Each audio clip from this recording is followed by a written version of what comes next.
है चीला बेसन का, क्योंकि अम्मी रोजे से नहीं है और शुगर अम्मी का हाई चल रहा है आजकल, तो रोटी नहीं खाएंगी, वो खाएंगी चीला। और इसमें सब्जी है घर से। देखो मैंने अब फाइनली अब पूरा सूट पहना है ये। अब हम चल दिए हैं।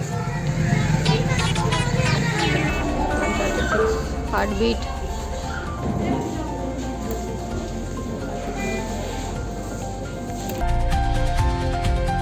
पकौड़ी बनाई है और बिरयानी। वो मैंने चीज़ रोल बनाए थे पर बन नहीं पाए, वो फेल्ड है।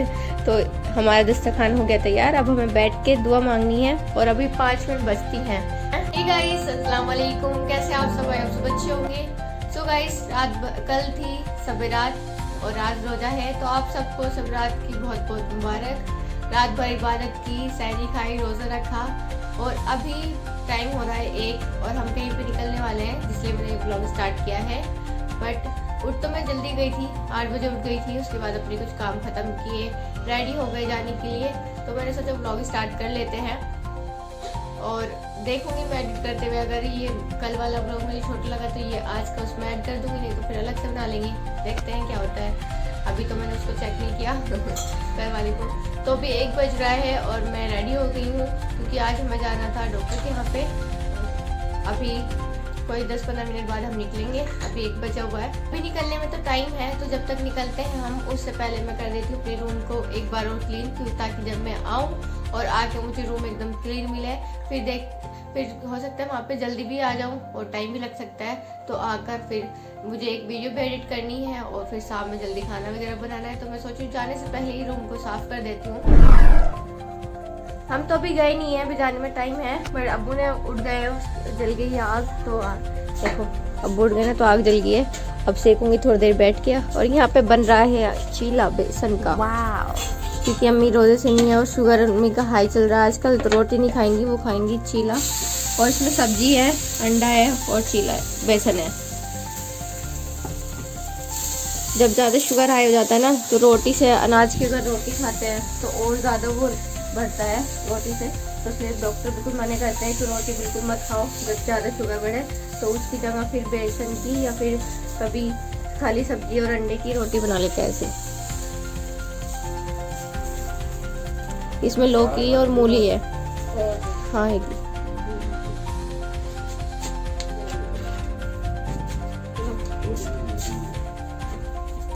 वो चिपका नहीं होगा, फट गया। रात से फजर के टाइम इतनी ठंड हो गई एकदम से, 5 बजे के आसपास, जब मुझे इतनी ठंड लगी एकदम नमाज पढ़ते हुए। फिर मैं ही बैठ के नमाज पे यासीन पढ़ने लगी। जब से मुझे सर्दी लगी थी और अब तक के मेरे पैरों में अभी भी ठंडे हो रही है, जब से अब तक के। और अब टाइम क्या हो गया, 1:30 बज रहा अभी भी। और मुझे नींद भी नहीं आई इसी वजह से। ठंड लग रही थी मुझे बहुत तेज वाली, ठंड रजाई में ठंड लग रही थी, फिर नींद नहीं आई उसकी वजह से। तुमने तो सब जला के बुझा भी दिया, बुलाती नहीं लगाई इसमें तुमने।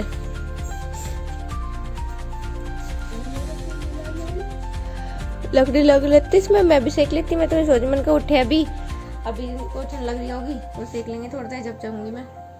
कंबल में बैठी, मुझे कंबल में भी ठंड लग रही थी, मन का बाहर ही जाऊं उठ के। ठंडी तो उठा लो, बाहर जलेगा फिर। लो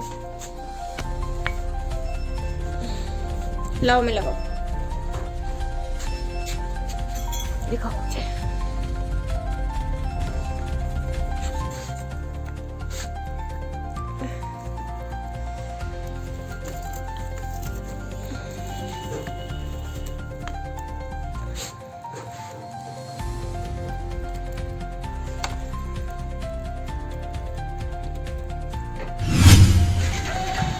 निकल गए घर से।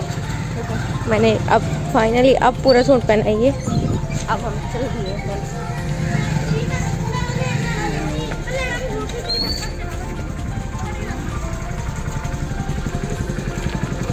बैठ जाओ।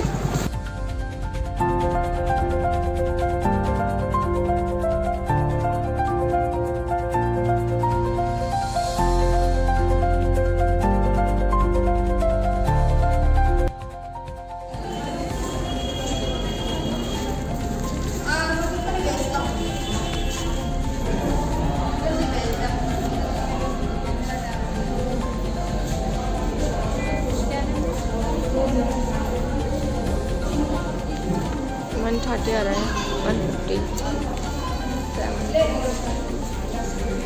18 Pro 180 136 हार्ट बीट।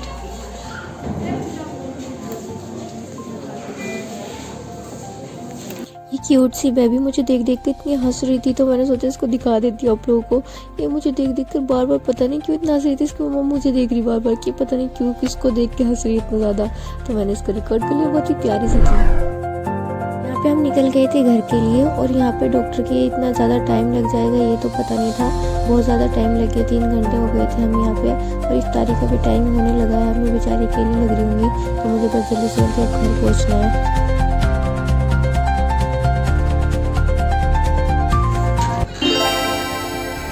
आ गई घर पे, और घर पे आके देखो टाइम देखो क्या हुआ।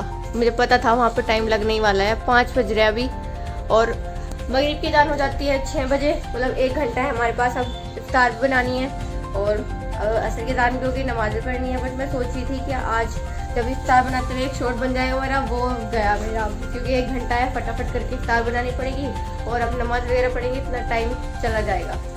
बाकी तो दवाई आ गई है, दवाई ये रही, और अम्मी कर तो रही है किचन में कुछ, अम्मी ने पहले करने लगी। ओह प्रिपरेशन तो चल रही है। पकौड़ी का सामान कर दिया है तैयार। इसमें क्या बन रहा है, रायता बन रहा है, इफ्तार में खाना वो बनेगा, अब सब्जी रोटी बनेगी बाद में। तो अब यहाँ पे पकौड़ियों का पेस्ट बन गया है और ये रायता बन गया है। अब जो बनाना है बाकी मुझे बनाना है, देखती हूँ क्या बनाना है, उससे पहले मैं नमाज पढ़ लेती हूँ। और यहाँ पर अम्मी बना रही थी पोटैटो चीज़ रोल, और ये चीज़ रोल ना मतलब बनाते हुए पहले तो अम्मी की उंगली कट गई आलू में, पता नहीं कैसे कटी। उसके बाद फिर अम्मी ने जब ये चीज़ रोल बना ली ना, मैं बताना भूल गई कि इसमें ना ब्रेड क्रंच करके आपको उसकी कोटिंग करनी है और डिप करना है कॉर्नफ्लावर में, और ये इतना चिपक गए थे पैर में, बहुत ज़्यादा इनका हलवा बन गया था सच्ची। मतलब अम्मी ने इतनी मेहनत की, बेचारे आलू को बॉईल किया, फिर इनका पेस्ट बनाया अच्छे से, फिर इनको बनाई बोल्स, और लास्ट में मैंने जब इनको पकौड़े के साथ डाला ना तेल में, इनका हलवा बन चुका था, बहुत खतरनाक। यहाँ पे बोलते हैं अम्मी को, एक भी बना के ट्राई करती हूँ, मुझसे होता है कि नहीं इसके अंदर फिर ये चीज़। अम्मी के हाथ में चोट भी लग गई थी ना, तो मैंने सोचा मैं बना के दे देती हूँ बोल्स। और मैंने वीडियो जब देखी थी मुझे याद था कि इसके अंदर कोटिंग, वो इस पर कोटिंग करनी है ब्रेड क्रंच करके, और डिप करना है कॉर्नफ्लावर में, और 2 चीज़ के बिना ना मेरे पकौड़ी भी खराब हो गई। कोई नहीं, अब नेक्स्ट टाइम बनाएंगे तो अच्छे से बनाएंगे इंशाल्लाह। मैं जल्दी ही ये ब्लॉग बनाने वाली हूँ चीज़ रोल्स का, तो देखते हैं अब नेक्स्ट बार हमारे अच्छे बन जाएंगे, क्योंकि एक बार ख़राब हो चुके हैं हमसे।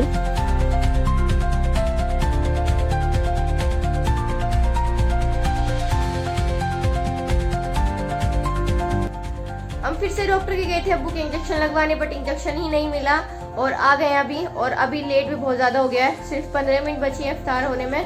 देखो 5:45 हो चुके हैं, 15 मिनट बची है, तो फटाफट से मुझे दस्तरखान लगाना पड़ेगा। वैसे बहुत लेट हो गए, मैं अब्बू के साथ गई थी ना, वहाँ पे आने में ही मैं बहुत लेट हो गई। मैंने नहीं बनाया जो बनाया पता नहीं, अब इतना 15 मिनट बची है बस। अब फटाफट से दस्तरखान लगाते हैं। रोटी बना रही है अभी तो अम्मी। उसके बाद मैंने इफ्तारी काटी और दस्तरखान लगाया, क्योंकि अम्मी रोटी बना रही थी, और इस बार सिर्फ अम्मी और मैं ही थे, और रोज़ा सिर्फ मैंने रखा था क्योंकि अम्मी अब्बू की तबीयत ठीक नहीं रहती। फिर मैंने दस्तरखान लगाया और बैठ गई दुआ मांगने के लिए 5 मिनट पहले, क्योंकि इफ्तार से 5 मिनट पहले। अभी मैंने दस्तरखान लगा दिया है, अब बैठ के बस मुझे दुआ मांगनी है। और आज इफ्तारी के लिए बना है रायता, बनाया अम्मी ने आलू का, सैलेड है मतलब इफ्तारी, और पकौड़ी बनाई है और बिरयानी। वो मैंने चीज़ रोल बनाए थे पर बन नहीं पाए, वो फेल्ड है। तो हमारा दस्तरखान हो गया तैयार। अब हमें बैठ के दुआ मांगनी है, और अभी 5 मिनट बचती हैं, क्योंकि अजान होती है 6 बजने में 5 मिनट रहते हैं तब होती है, और अभी 6 बजने में 10 मिनट है, तो हमारे पास अभी 5 मिनट और है। तो इतने 5 मिनट बैठ के आराम से दुआ मांगेंगे। बाकी जो सामान देखे वो लेके आती हूँ पहले मैं। पूरे 6 बजे अजान हो रही है, हम सोचे थे कि 5 मिनट पहले हो जाएगी, पर पूरे 6 बज रहे हैं।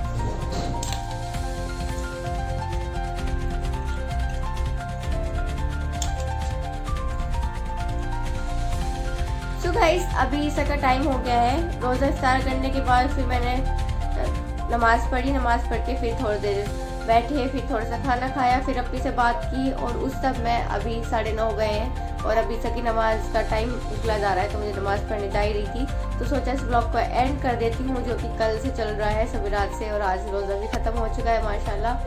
तो इस ब्लॉग का एंड करने का टाइम आ गया है और ये इतनी देर हो गई क्योंकि मैंने पहले दोनों बहनों से बात की, क्योंकि अपनी दोनों हमारे ससुराल में हैं। अम्मी अब्बू और मैं बचते हैं यहाँ पे, जो उनसे बात कर करके अपना टाइम निकालते हैं। बाकी आज का रोज़ा बहुत अच्छा गया, बहुत दिन का मुझे तो पता ही नहीं चला। सुबह पहले काम ख़त्म किया, इतना 1-1:30 बज गया था, फिर दोपहर में हम डॉक्टर के चले गए, वहाँ से आने में इतने शाम हो गई, फिर इफ्तारी बनाई, दिन ख़त्म। मतलब मुझे तो आज का दिन ज़्यादा कुछ पता नहीं चला, बट अच्छा लगा बहुत ज़्यादा। और रोज़ा खोल के फिर इतना कुछ करने की हिम्मत भी नहीं बचती, तो मेरा प्लान है अब कि मैं एक ब्लॉग डाल के, मिनी ब्लॉग, अभी मैं सो जाऊंगी, सुबह मैं ये वाला ब्लॉग अपलोड कर दूंगी, आप सब ज़रूर जाके देखना। और मेरे मिनी ब्लॉग्स देखिएगा, इसमें उस पर बहुत मेहनत कर रही हूँ मैं। अभी लगातार 10 दिन से तो बिल्कुल लगातार हूँ, जब से मिनी ब्लॉग डेली डाल रही हूँ, इंशाल्लाह डेली डालूंगी, अब फुल रमज़ान डेली ब्लॉग डालूंगी, अभी 15 दिन तो बीच में ही है। सो गाइस, आज का ब्लॉग यहीं पे एंड करते हैं। आई होप आपको भी ये ब्लॉग पसंद आया होगा। अगर पसंद आया है तो लाइक कर देना, शेयर कर देना, चैनल को सब्सक्राइब कर देना, और ऐसे ही और अच्छे ब्लॉग बना पाऊँ, ताकि मैं मेरे चैनल को सब्सक्राइब कीजिए, ताकि मेरा चैनल मोनेटाइज होए, कुछ अर्निंग होए, और मैं अच्छा सा माइक खरीदूँ और अच्छी सी मेरी वॉइस आए, ताकि अच्छी अच्छी चीज़ें होए। गाइस कर दीजिए प्लीज़ सपोर्ट। बाकी आज के लिए इतना ही, मिलते हैं नेक्स्ट ब्लॉग में, तब तक के लिए टाटा बाय बाय, अल्लाह हाफिज़।